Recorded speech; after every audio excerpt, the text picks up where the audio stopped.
Latest updates के लिए हमारे चैनल हलचल इंडिया को लाइक, शेयर एंड सब्सक्राइब कीजिए एंड यस, बेल आइकन को प्रेस करना मत भूलिए। नमस्कार, मैं कृति धीर और आप देख रहे हैं हलचल इंडिया। कोरोना महामारी की शुरुआत के बाद से ही देश भर में स्कूल कॉलेज बंद हैं। कोरोना की पहली लहर खत्म होती देख कुछ स्कूल कॉलेज खुलने शुरू ही हुए थे कि दूसरी लहर ने फिर ताला डालने पर मजबूर कर दिया। अब दूसरी लहर की धीमी पड़ते ही तीसरी लहर आती देखकर सबके मन में यह सवाल है कि स्कूल कब खुलेंगे। अखिल भारतीय आयुर्विज्ञान संस्थान के प्रमुख डॉक्टर रणदीप गुलेरिया ने कहा कि बच्चों के लिए कोरोना टीका आने के बाद स्कूल खुलने और बच्चों को बाहर निकलने का रास्ता साफ होगा। गुलेरिया ने कहा कि भारत बायोटेक के टीके कोवैक्सीन के 2 से 18 साल आयु वर्ग के बच्चों पर किए गए दूसरे और तीसरे चरण के परीक्षण के आंकड़ों को सितंबर तक आने की उम्मीद है। उन्होंने कहा कि ड्रग कंट्रोलर की मंजूरी के बाद भारत में उस समय के आसपास बच्चों के लिए टीके उपलब्ध हो सकते हैं। डॉक्टर गुलेरिया ने शनिवार को बताया, उससे पहले अगर फाइजर के टीकों की मंजूरी मिल गई तो यह भी बच्चों के लिए एक विकल्प हो सकता है।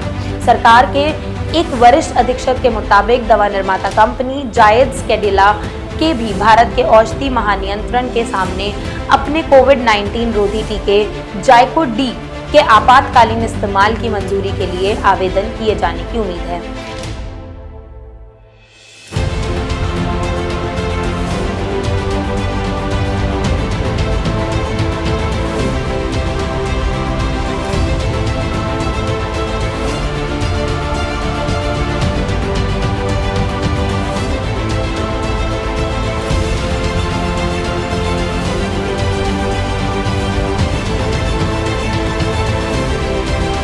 कंपनी का दावा है कि इसे वयस्कों और बच्चों दोनों को दिया जा सकता है।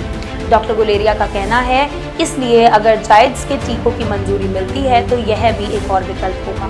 बीते 1.5 साल में कोविड-19 महामारी के कारण पढ़ाई में हुए व्यापक नुकसान का हवाला देते हुए एम्स प्रमुख ने कहा, स्कूलों को फिर से खोलना होगा और टीकाकरण इसमें महत्वपूर्ण भूमिका निभाएगा। उनका कहना है कि महामारी से उबरने का रास्ता केवल टीकाकरण ही है।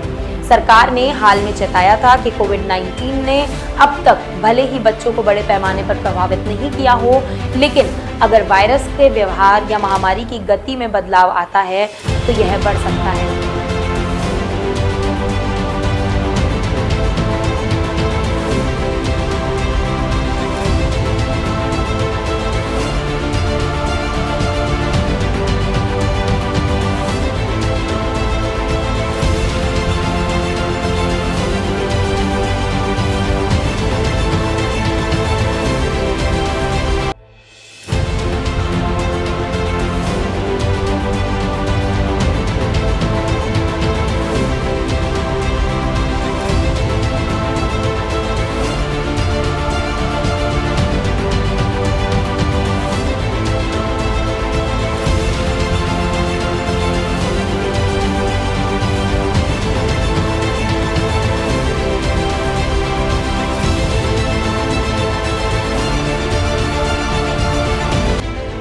ऐसी और खबरों के लिए जुड़े रहिए हलचल इंडिया के साथ।